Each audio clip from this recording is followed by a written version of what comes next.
Good afternoon and welcome. I'm Dean Miller, the president and CEO of PACT. No COVID here, just a dry post-lunch voice. And I want to welcome you this afternoon to our Cybersecurity series, sponsored by SCI, a longtime partner of PACT's. Excuse me, we are in a webinar mode today. And just in case I need to explain that, this webinar has you on mute, but we are going to be taking questions throughout the session. This is an hour-long compact session, a lot of rich content to be presented in the first 30 minutes, and then we'll dive into Q&A, but start posting your questions throughout so that we can gather those and make sure we respond to them. We are really grateful and excited to have with us here today one of the executives from SCI. Dave Detweiler is the head of sales for one of SCI's new units. And Dave, welcome. Thanks, Dean. And thanks everybody here thanks to PACT as well for providing this platform today. But probably most importantly, thanks to everybody for attending and sharing a little bit of time with us as we go through this. I'm sure many of you are, catching up from the long weekend or hustling to end the school year, maybe hopefully planning some of those upcoming Sure weekends. I know if some of you are local for sure, it's probably more comfortable to be on this call than it is outside today. It's wildly hot here in the Philadelphia area for sure. But what we are here, as Dean mentioned, is to conclude our two-part series on cybersecurity. Don't worry, for the folks who weren't able to attend the first session, you won't be behind. If you are interested, there are recordings of that available on the PACT site as well as the SCI site, or if you'd like to get a link to the recording, just drop us a note here and we can send you over a link as well. Cybersecurity is obviously the focus of these events, but really what we were looking to do is kind of think a little bit differently about our cybersecurity relationships and how to hold both our internal and external security partners accountable. In our initial session, we had heard from some local technology executives kind of discussing how to integrate cybersecurity into our businesses. And a majority of that conversation kind of focused on the internal security partners or the folks that we're working with internally. Today, we're going to flip the script a little bit and change the conversation. Today's session is going to be focused on kind of that external partner side of cybersecurity and the internal considerations you'd include in such a relationship. I have with me today a member of the SCI Sphere team, Mike Lefevre. We're going to talk a bit about a traditional managed security service provider relationship. Some of you may know that as a term of MSSP. We both understand today, Mike and I both understand today's a busy day, right? I'm sure everyone's trying to catch up, and I know we're all staring down a short week. So we're really going to try to keep this, like a dialogue, like Dean mentioned. So as you have questions or chats, please put those in there, and I'll try to integrate those into Mike's conversation. We do have some interactive elements today, so I hope everybody's, in front of a screen maybe, or at least in front of your phone, so we can capture some polling, and maybe that'll help spur some conversation as well. You will notice, as Dean mentioned, there is a chat and Q&A function in the Zoom that you're looking at on the screen. Feel free to submit at any moment in there, right? And then at the conclusion of this, I think what's nice is we do have a list of kind of some questions to maybe help start conversations internally, help kind of maybe think about what the baseline of your security program is today and maybe some of those foundational elements. So with that being said, I'm going to bring on the brains of the conversation, Mike, and Mike's going to, get things rolling. And maybe Mike, if you wouldn't mind introducing yourself for a second, and then maybe kicking us off and getting us started. Sure, sounds good. Thanks, David, for the introduction there, and thanks to PACT for allowing us the time to be with you all today. And most importantly, thank you all for joining. So my name is Mike Lefevre. I'm the Director of Security for SCI Sphere. I've been working in the security space for a little over 12 years now, the last 6 of which have been in incident response. And so a lot of the conversations and case studies here are going to be coming from, sorry, let me share my screen, are going to be coming from, sort of real world tales from the field, and, things to hopefully help us have more informed conversations about how we do look at our vendors, how we look at our partners, how we look at the ecosystem, because, the supply chain is definitely something that's been, COVID aside, just supply chain issues have been just something that, we're basing our businesses upon. So it's important for us to look at what our foundations are in our organizations. And so thanks for joining today. We're going to talk about then, redefining that relationship with the third party and really helping us, as an industry, as a security team, as security folks, practitioners, just thinking, how do we partner with providers of security and even technology services as a co-fiduciary, and not just, yet another outsourced service, but something that's a true partnership and an extension of our internal teams themselves. So with that in mind, I'd like to go back to that initial picture, Mike, if we could. That was a very nice picture, by the way. Then the landscape picture, maybe that's where we should start. That kept everybody's attention, for sure. Sorry, go ahead. My background? Yeah, your background, right, the background picture. I like to make it nice, calm, waterscape, something calming and soothing, Sure. So today's agenda, pretty quick, and this is really meant to be a conversation. So I will have some interactive polling questions coming up soon. So if you have your cell phone or another browser tab open in another window, this is meant to be an interactive conversation, as well as through the chat or Q&A below. But the agenda for today, pretty quick and easy, but really is we'll sort of revisit what a traditional MSSP overview is like. We'll look at deployment models, how they operate, and maybe some challenges that may come from that.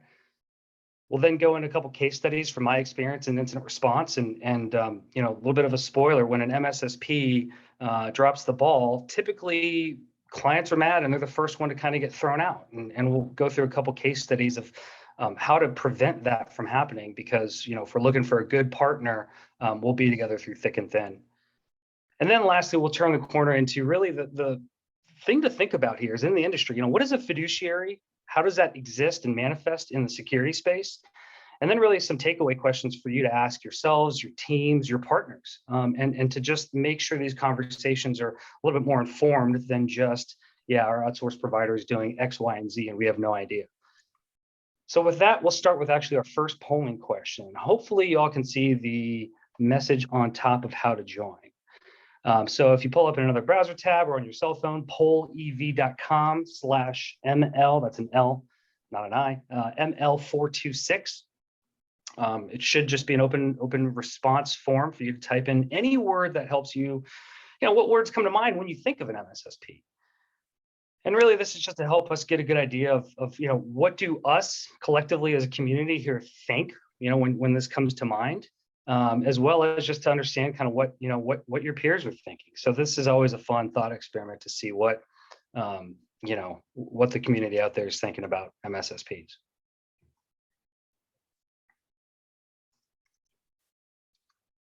All right, so thanks. Looks like we're good to go on the polling, which is always exciting.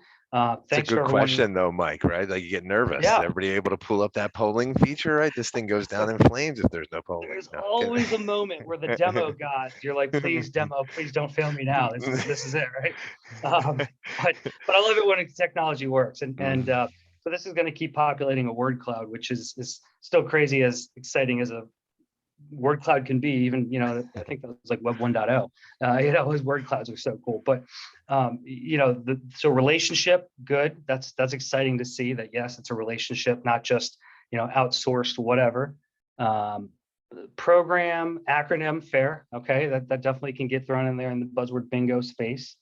Alerting systems. Now we're getting a lot of feedback. This is great. Thank you all for joining. So let's see. Manage, plug. See, so sometimes if you put multiple, it might be plug and play or something. So sometimes you'll get they'll get split if you put a space between them. Critical, security system critical. And I mean, so assuming critical, you're thinking of your MSSP as a critical component of your security program. That makes me excited to see. That's great, and it's great that you're here as part of this conversation. And so assuming, so as a MSSP, assuming everyone here is at least in some way, shape, or form aware of it. Maybe you have one, maybe you're shopping for one, maybe you just are just joining this webinar for fun. Thank you for chiming in. Insurance, that's a good point as well. So then let's think then as a collective here now then, with your actual providers, how are you actually do you actually use an MSSP? And so in your current organization, what's the deployment model? And there's no right answer, no right or wrong answer. It's just really that some can be 100% in-house. Others do a mix of a hybrid somewhere in between. And this can ebb and flow entirely based off of requirements, budgets, mergers and acquisitions. I mean, sometimes, we've seen the pendulum swing. I've seen the pendulum swing from 100% in-house to outsourced and then back again. It's just kind of a, always in flux just based off the business needs. And it looks like so far, I don't know how many people have replied, but at least the majority of us on site here or in this webinar have some sort of a hybrid model. That is winning by a little bit. And, it's kind of like, oh, okay. I feel like I'm watching like a little horse race. So we're going more to hybrid. What color do you have, Mike? What color are you going? Purple? Is that what color? I should have put money on purple, but hybrid is actually not too surprising. Depending on just staffing, budget, whatever the needs may be. But so it looks like the majority winning out here, at least in this conversation here, is about hybrid. And that's completely fine. There's no judgment, there's no right or wrong answer. Just kind of good to know to understand how this group here is operating. So with that in mind, then let's take then a look at some of the sort of common models of MSSPs. And I'm putting traditional in quotes because there's no one size fits all. But overall, here's what the deployment models look like. And you can typically bucket deployments, how MSSPs provide their services. You can typically bucket them into one of three. And the first one is bring your own controls, meaning you as a client have your own tools and systems, and MSSP will not provide any. They're just going to monitor it and take care of things for you. I sometimes like to call that your mess for less, but that's really just one particular model. Second model then in the middle is where the provider will actually give you a menu of tool options. So if you need an EDR, if you need a DLP, they can actually then recommend a menu of options that they will then provide to you, as well as monitor and work in that space. And there's good and bad to that. There's pros and cons to each one of these models, but in that circumstance, the MSSP might also be a value-added reseller. So, there's contractual things that may come into play with licensing and just what type of controls you're picking. And then lastly, third, there is then a full stack defensible architecture where the MSSP provides you end-to-end security terrain that is what they will then provide to you as part of their security stance. And so if that's funny to look at these acronyms, Mike, right? Like the idea that you just bucketed the same exact companies. So you're saying, hey, these same exact companies all look and feel different, right? That's a very big difference in range of services that you're talking about providing. However, they're all MSSPs, it is a great point to think about, right? That if that's the spectrum of how providers provide, right? So then let's look at how does that then actually manifest itself into how clients consume services from these providers. And so this is actually great, just seeing that pie chart slide from the previous one. So then that basically leads credence to us, clients typically use MSSP then as a fully outsourced team. I think that was the smallest pie in the pie chart, but in some circumstances, we don't have the budget, time, resources. We're going to just outsource it and they've got our backs. And that's completely fine. In the second model, sometimes they are, part of the 24/7 shifts. So if you're in a hybrid model, this might resonate with those on the call. Day shift Monday through Friday is covered by in-house, and then the graveyard shift is covered by someone else overseas as our MSS. That's completely fine too.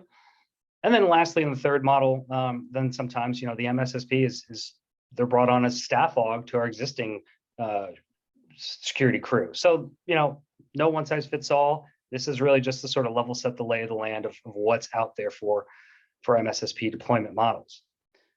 So if this is how the state of affairs, there are a couple pitfalls that can actually come from this, depending on just how the relationships are set up and instrumented, really.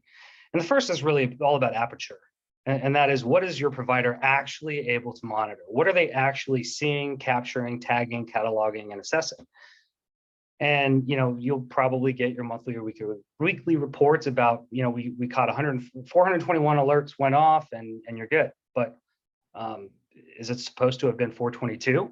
And there was one alert that was critical that just didn't get caught for whatever reason. So it's worth inquiring and making sure that your MSSP is actually truly monitoring what you think that they are doing. because sometimes when they are not actually, when there's gaps in monitoring, really, it can actually lead to incomplete telemetry.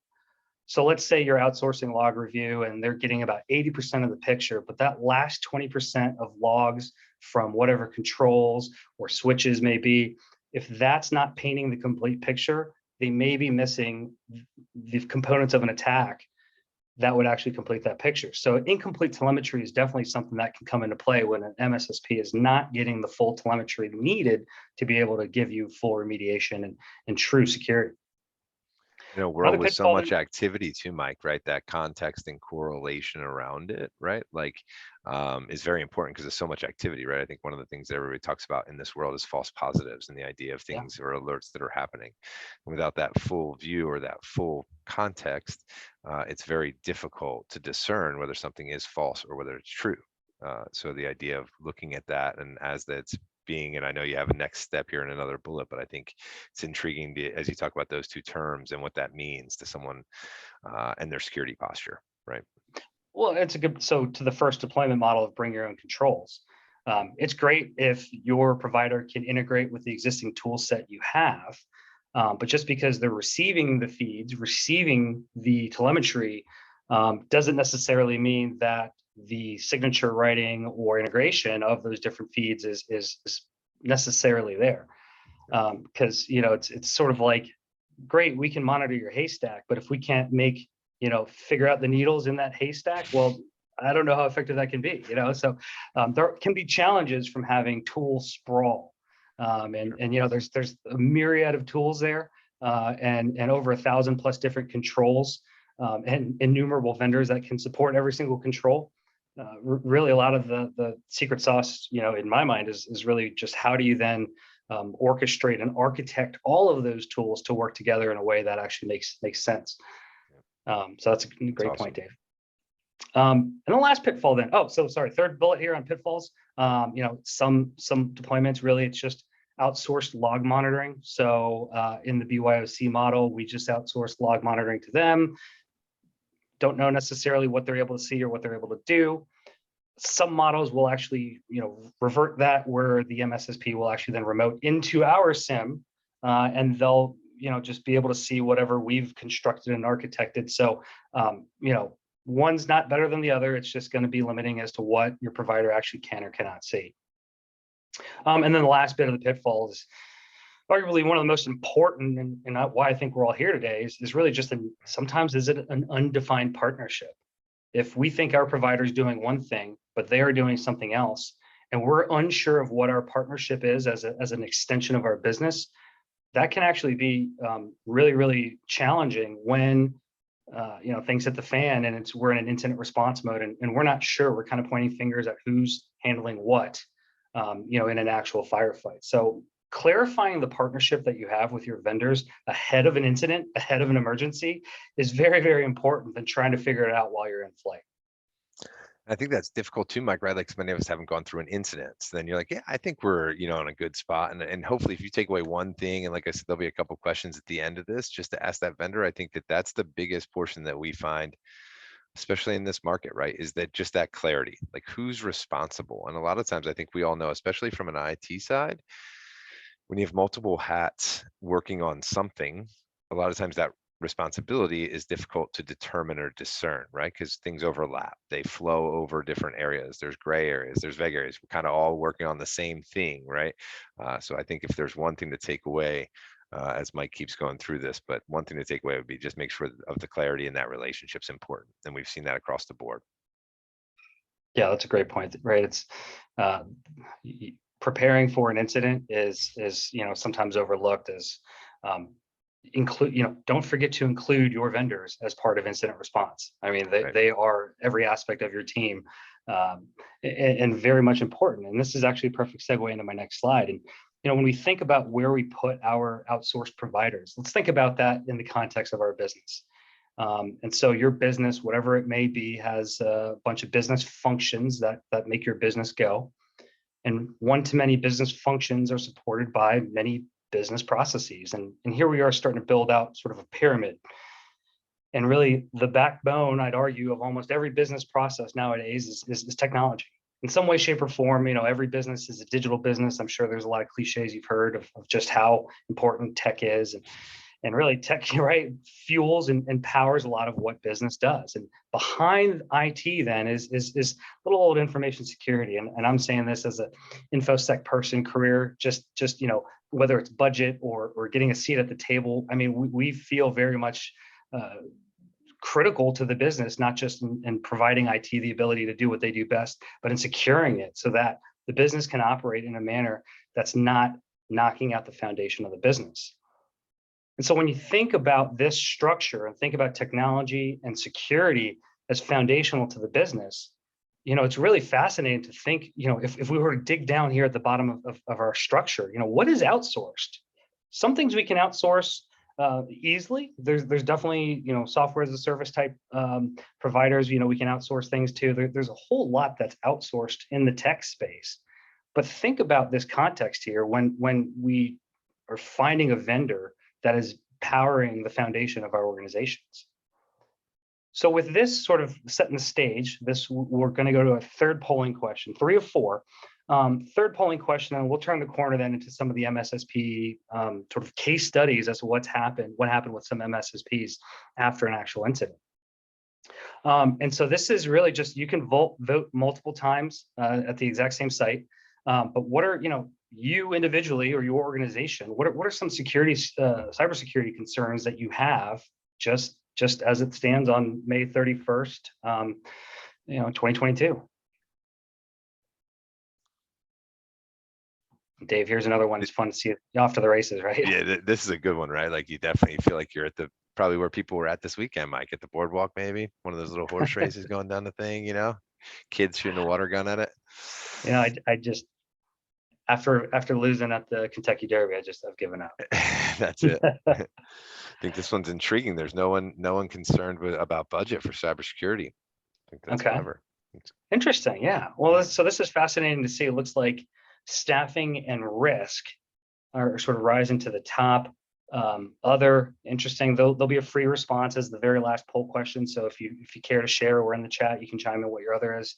I guess there's someone gave you a pity vote on budget. Yeah, right. That was political there. I pushed that up.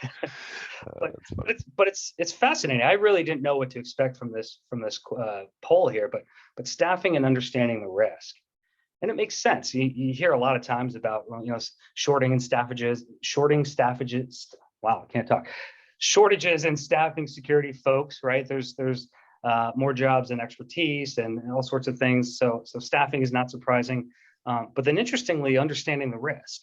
And, more and more over the last, decade or so, we've seen, boards are starting to understand cyber risk a little bit better than we once upon a time used to, but it's still not as prevalent, as it needs to be. So I think understanding the risk, quantifying the risk, just even having conversations about cyber risk as an important aspect of risk management is really important. So staffing and understanding the risk. That's a fun conversation, Mike. We talk a lot about here. I think that there's a lot of different models to discern risk across our lives. Like we all have a risk component every day, like where we go, what we do, how we buy stuff, and then definitely for our businesses, especially when you talk about, in your life about applying for a mortgage, for example, or a car. Yeah. There's all these cool risk calculators, and they know how risky Dave Detweiler is or Mike is as a, as a potential person or customer. But that conversation around,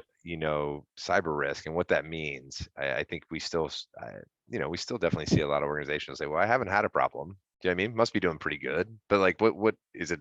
Are you risky? Are you not risky? Like, I think that figuring that out has been I don't think there's a silver bullet for it, I guess I would say yet, Mike. We're all working towards it, but I think we're getting closer, to your point. Well, and you bring up a good thing. Security is not a problem until it is. And then when you have a major incident, then all of a sudden, as a former incident response person, that's in consulting, that's when budget opens up, is after an incident. But it doesn't have to be that way. Security investment ahead of a breach is arguably, way more valuable than having to deal with all the cleanup and sort of ex post, after the fact of an incident. That's just the model is still in progress of how do we look at security as an investment and not a cost, but a necessary investment. And so then, when we talk about when things then fail, this is actually a setup for the next slide of here are some case studies then. So this is actually from my experience in a prior life as an incident response consultant.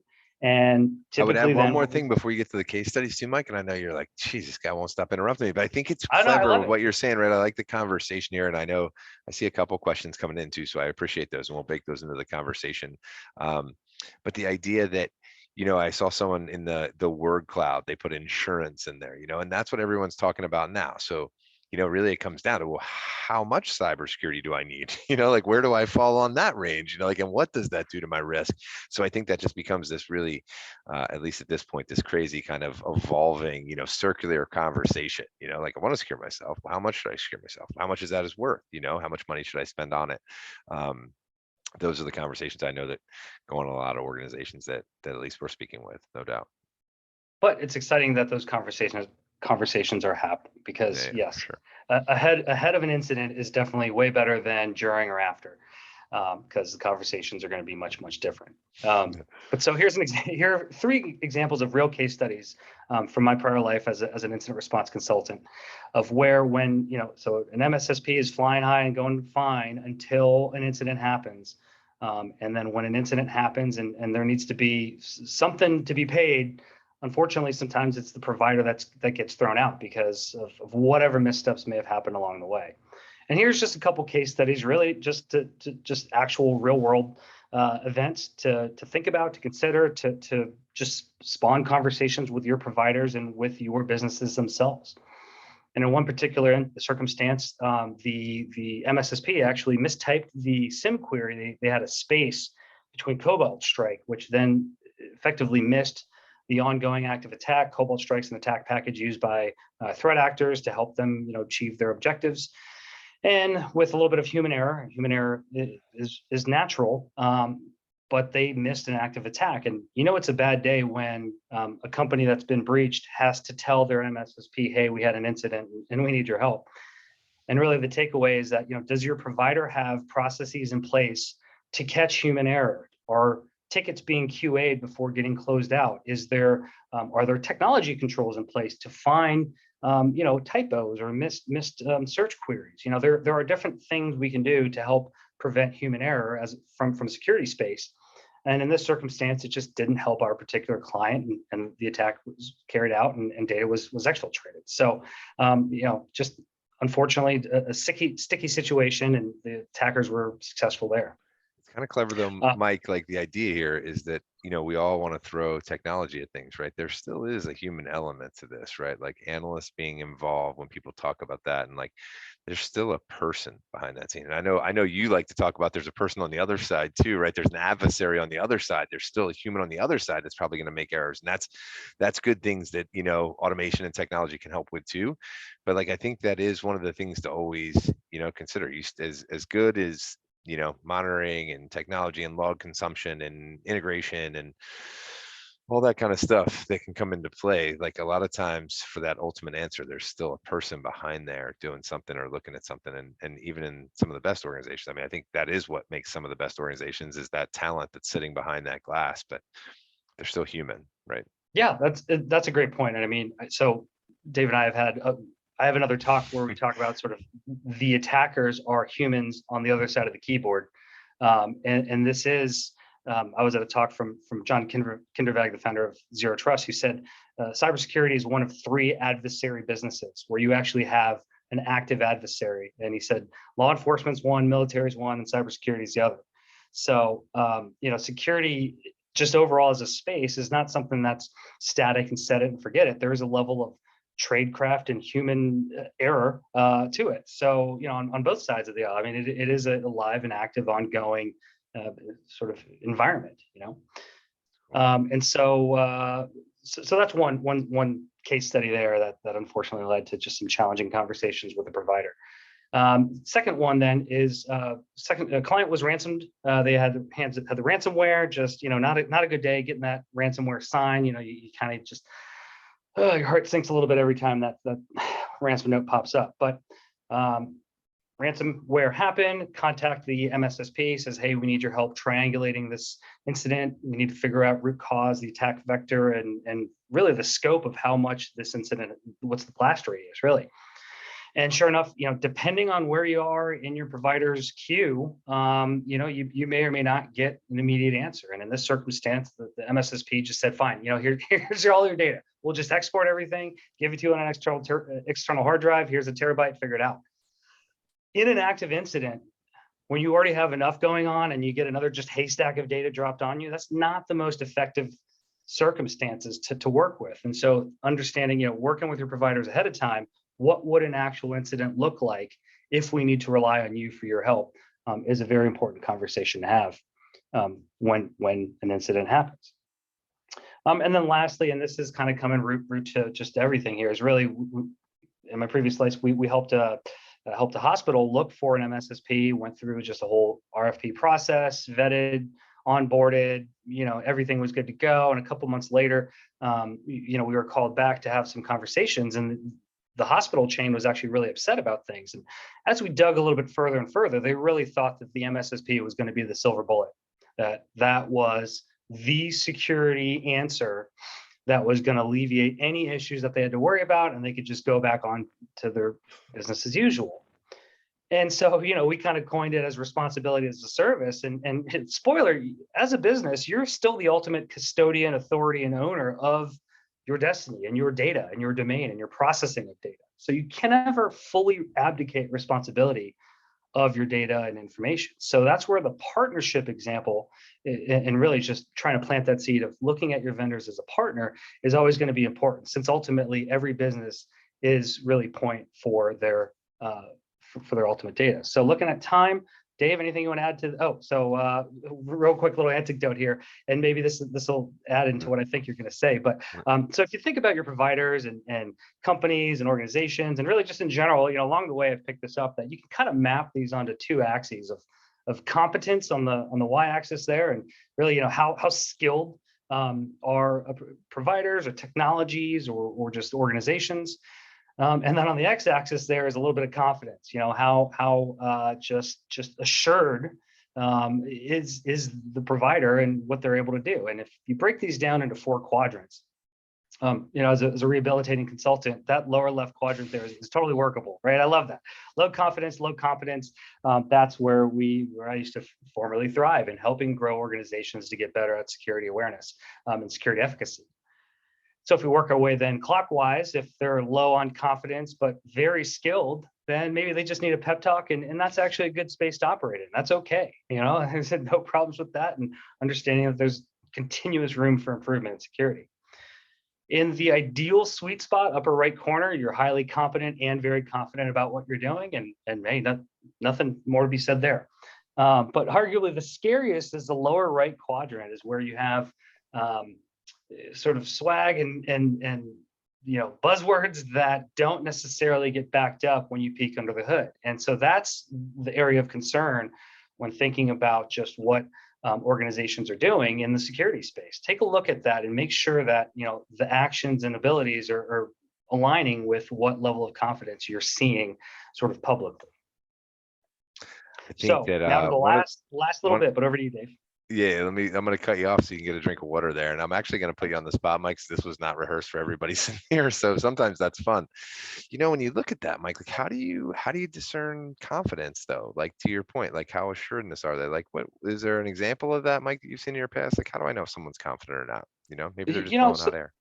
it's so it's kind of like that tire swing example, right? There's this classic picture of a tire rope swing hanging over a tree.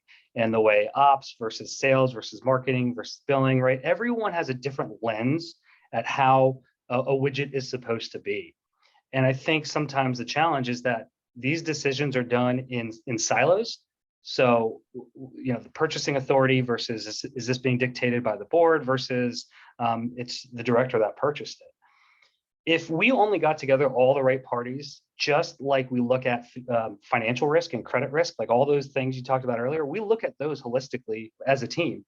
we need to think about it the exact same way in the security space. I don't know why sometimes security is like we're ball hogging it on who gets to make the decisions. Let's just talk about cyber risk the same way we talk about other risk, and then figure out the best way to address it going forward that makes the most sense for our business. Because it's not a one size fits all, for sure. I mean, you're right. There is arguably a point of a sweet spot of security spend. Yeah. But how do you actually truly vet that? Really, it's where you're going to have the full conversations between purchasing authority and technologists to actually then vet under the hood what the providers are truly doing. So hopefully that answered your question. That's it. That was great. All right. Thanks for letting me put you on the spot too. Yeah, I appreciate it.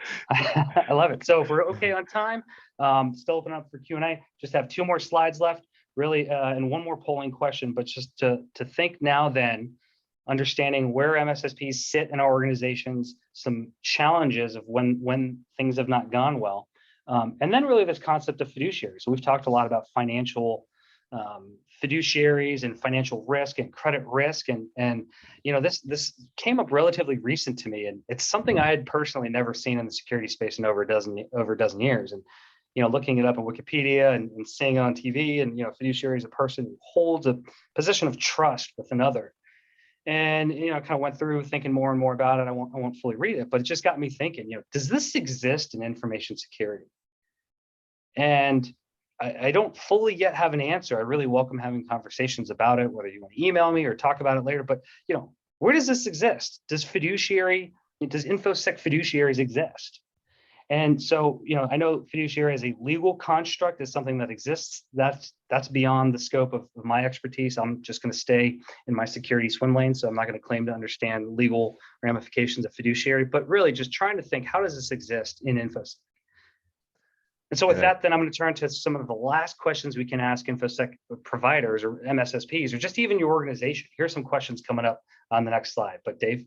Yeah, I was just going to say, I think that fiduciary is something that we all are starting to think about from a responsibility standpoint, right? Like, so what does that mean? And then how many people are involved with that? And before we actually get to the last one with questions, there were a couple Q&As that came in around this, and actually Jason just sent one over a little bit earlier, Mike, that I think is really good. And I think that this is something like, it gets to this, what's a fiduciary? And it starts to think about like, okay, well, who is responsible for this? Because Jason makes a really good point, right? Like, so, you have acronym soup. I heard you use that term, right? You have MSSPs, and then like they have a SIM and a SOC, and then you have an MSP. Like we've talked to some organizations where they actually have that's 2 different organizations, right? You have an MSP and they're working on the endpoints, right? Or whatever it is. And then you have a NOC and an NMS, right? And you have every other acronym in there, and everyone needs to log something. Everyone has a polar, right?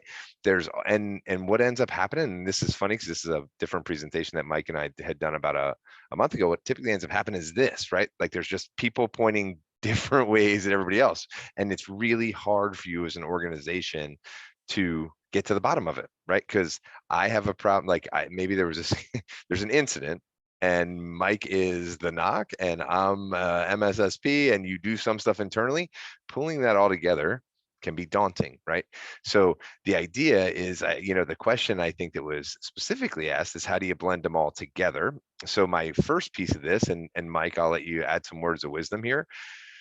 I don't know that there's a secret sauce to it, right? I think that there's definitely a conversation to be had with each of those vendors. I know that sometimes as we work with folks, and some of our customers, it's very important for that early on, completely transparent conversation of who is going to be responsible. Like not figuring it out when the when the bullets are flying. Like let's figure it out when we're all sitting here having lunch, and then when the bullets start flying, like we know where it's going to be. So I think the initial piece of this. And there's not a magic bullet, right? I think that's what we all ran into. There's several things we've written about as an organization, things like vendor land, and the idea that people spend a lot of time managing these vendors. And then when something happens, trying to pull those vendors together becomes, almost an impossible task. So I think that kind of my high level answer to this, and like I said, Mike, I'll kick it over to you too, to like, maybe you have a secret bullet to it that I'm not sure of, but how to make them blend together is one, you got to make sure you have the right partners, right? They're rowing in the right direction. and they're Yes. generally rowing in the same direction, right? That's what you need to have them do. But then 2 is that early on plan. Okay, look, let's walk right through this tabletop exercise. When we get to here, who's in charge of that? When I ask you that question, do you give me that? Is that part of my contract? Is that something else I have to pay for?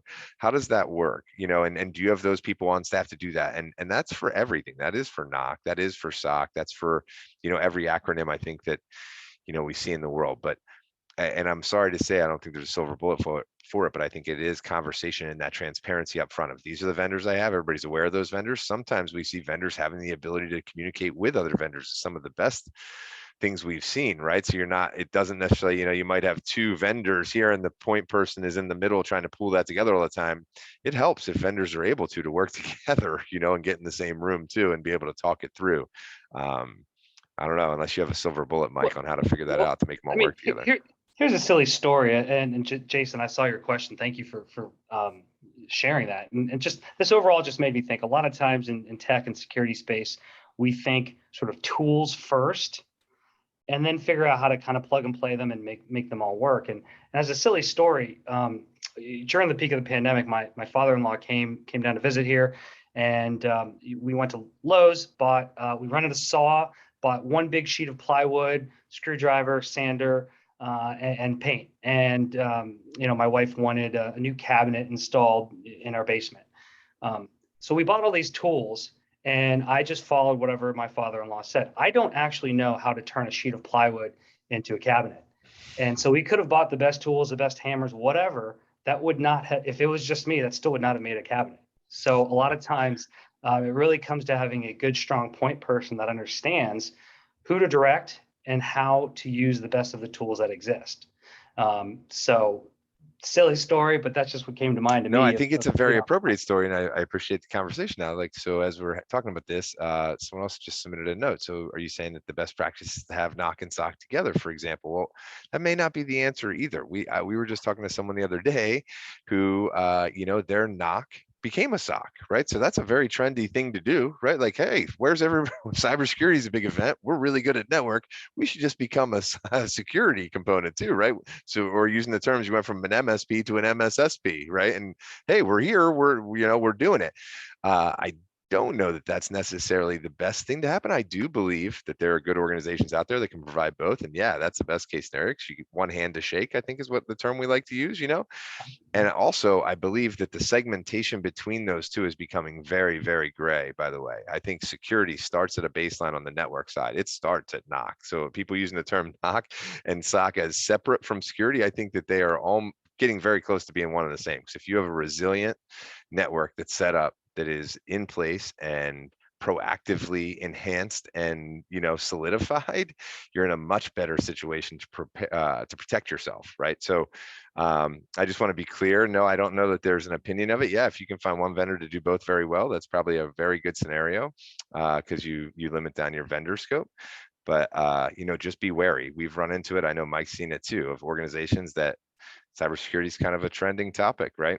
And everybody's out in the market. So if I can slowly associate to that and say that I can provide certain cyber services, even though maybe my network is my, my really good attribute, I'd just be aware of that as well as vendors kind of creep across it from MSP to MSSP, and we use all these acronyms. That's really great feedback, because I'm thinking back to the pyramid slide that I have of the foundation of the business, and really I should put InfoSec and IT is a little bit closer. Because they're not necessarily, this big line in the sand between the two, because you're right. A lot of, network appliances, for example, are getting security functionality as well. So there's less of a stovepipe, if you will, between tech and security. The two are starting to finally work together a lot better, just overall. We should start some kind of game about the clever corporate words we can use. So what was the silo term you just used? So silo, and then you just use something else, I think, Mike, right there. Line in the sand. Line in the sand. We can knock them all out. Maybe it should be a drinking game at some point. I will go update the slides after this. But so 2 last slides. Hopefully one that's we're good on time. Hopefully one to help spawn more questions. So thinking then about a fiduciary, here are some questions to think about your external partners. Whatever it may be, but in particular your MSSP, first off, what does our I'm provider going to actually stop you monitor? here real quick too, because I'm assuming there's a bunch of people either trying to screen capture this, which is great. Do your thing. You will get this as a follow-up to from us, just so you don't have to worry about sitting there if someone's not screen capturing and trying to jot these down or remember them. Just know that this will be part of the follow-up that you'll receive as well.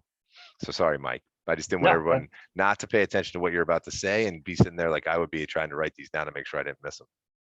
no, absolutely. Thanks for that. Is a great point. That this is a conversation starter. This slide with your company, organization, or your providers. This is not meant to be sort of a firing squad for your vendors. Okay, so really just to get the ball rolling and thinking, what does our MSSP monitor? What do we think they monitor? What do they think they're monitoring? What are they actually monitoring? And how do we validate that? It's going to vary based off of just a whole bunch of different things, but let's at least think about validating that the relationship is truly what we all think it is. If you're a regulated entity, which arguably more and more organizations just of any type of data processing capacity are becoming under regulation or some sort of legal scope, and will your provider work with those regulators as needed? These first two, Mike, are kind of important because of the evolution of this, right? This has all evolved very quickly. So like some providers, like when you first started working with them a year ago or 2 years ago, or even 3 years ago, and you first, signed a contract 5 years ago, their tools have evolved. So they like slowly have started to either maybe give you more or you're getting additional stuff from it. So just making sure that, again, that transparency layer we think couldn't be more important, right? That understanding of what is happening and how much you do or don't get. And I think that evolution is why this has become a little bit gray, right? Not because people are nefariously trying to take away services. I think you've added services to it, but you never want to make an assumption on what you're actually getting out of it. Well, I mean, a prime example of that is GDPR, which was 8-ish, maybe now years ago. It's sort of crazy how long it's been around, but that required a whole lot more granular transparency on how data is transferring geographically from Europe to US and vice versa. And California came out with a version of that. I think Virginia recently just launched one, and it's a little bit of a patchwork quilt domestically, but that at some point may come to fruition of a nationwide, we'll see, a nationwide based sort of data privacy regulation. And so, if your provider's helping you pass audits versus just lobbing you a terabyte of data, that's just something to think about.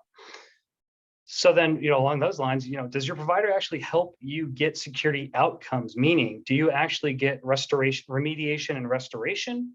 Or are you just getting noise about, brute force blocked, brute force detected? We're going to call you in the middle of the night and let you know, just sort of basic metrics. I mean, while there is some value in understanding just alerting that's very noisy, a lot of times gets turned off and then we're going to miss things. So think about, are they providing actual outcomes, which allows us as a business to do next level, higher order security things, Then now when an incident is actually happening, do you have a point of contact? Are you, how regularly do you meet with your vendors in case of an emergency, and what's their level of involvement in an incident? Do they quarterback the incident and run it to ground, or are you still supposed to be the point person in remediating an incident to resolution? Related to that, 5, what ability does your MSSP have to resolve an incident on your behalf? And that goes back to the whole deployment models. If they're strictly log outsourced monitoring versus, sort of the able to turn gears and wrenches as needed, that deployment model is going to change how much they can actually resolve things on your behalf. And then as we get down to 6 and 7, really just thinking back to the partnership concept. Is your provider aware of technology changes in your company? Are they aware of strategic directions in your business? Again, thinking about where tech fits as the foundation of where the business may be going. And then are there just changes in the industry that may be coming down the line that's going to adjust how we have to technically secure our organization? And that's important because if you're just not in lockstep with your provider, it's going to be heartaches whenever you do go through Windows upgrades, or you're going to more and more cloud, or whatever it may be, or serverless, whatever it may be. It's important to understand, are they able to adapt with you? And then really at the root of it comes down then to the relationship with your provider. Are you a partner? Do you see each other as the same team fighting the same fight? Or is it strictly outsourced and transactional, which is fine. That's not to cast doubt on it, but just understanding that ahead of an incident is very, very important when the worst case may unfortunately happen. So sort of with that, I don't want to leave it all on a doom and gloom note, but I like to end on a sort of a happier one and just thinking, I'm a futurist. I like to think, if you could improve personally, everyone here, if you could improve one thing tomorrow, June 1st, what would it be? And this is a free response opportunity. This is all we have from a slides perspective. So would like to open it up for just making this as beneficial to everyone on the call here, whether it's through Q&A or free responses. Again, I'd just like to thank you all for really just joining, for having good thought-provoking questions. And hopefully this has just been something for you all to think about and really just let's do stuff to make our security industry better, because there's a lot of work to still be done. Mike, I think that's good. I'm looking here at some of the questions that came in. There were a couple, I think, around the fiduciary comment. I think that resonated a lot with a lot of folks. I think we covered a lot of that. I think I got actually 2 or 3 questions around the whole thing of kind of rolling providers together, right? So I think we kind of talked about that as well. I don't know if there's a silver bullet. I like the words that are coming in here, right? Like you said, I think that SCI and obviously PACT, we appreciate the forum here to be able to be in front of people, but I think at SCI for sure we believe the proverbial rising tide raises all ships. So as everybody's aware and we're all kind of doing a better job, we keep the return on investment away from those nefarious actors that you mentioned, Mike, right? There are people sitting on the other side, and we want to either take those guys out or have them go focus on someone else that may not be as easy, or as difficult to get into. So I appreciate your time today, Mike. I love that the words keep coming in. I will hand this back over though to say, I'll hand it back over to Dean Miller and let you close us out. Dean, thanks again for the time here today and allowing us to have this platform. Michael, David, really grateful, for your conversations. Yeah, I felt like we were in the room with a couple of experts, just kind of going back and forth, and we rarely had that, right? Because usually, when maybe you're at a conference, it's a little bit staged, right? And you've already got kind of the pre-baked questions. But you all do a lot of work in this space. For those of you listening in, you might not be aware that SCI Sphere is available to do this work, right? So yes, there's this amazing financial services company, but they had to figure this stuff out for themselves. And they said, wow, we've actually got a product here that makes a lot of sense to help other companies, not just even the financial services sector, but in other places as well. And as always, we're grateful that you allow us, both SCI, Mike and Dave, but just our whole community, and really shedding light on the great work that's being done in this region. Many of you on this, we got to see last week at the Enterprise Awards. We're really excited, obviously, to do that in person.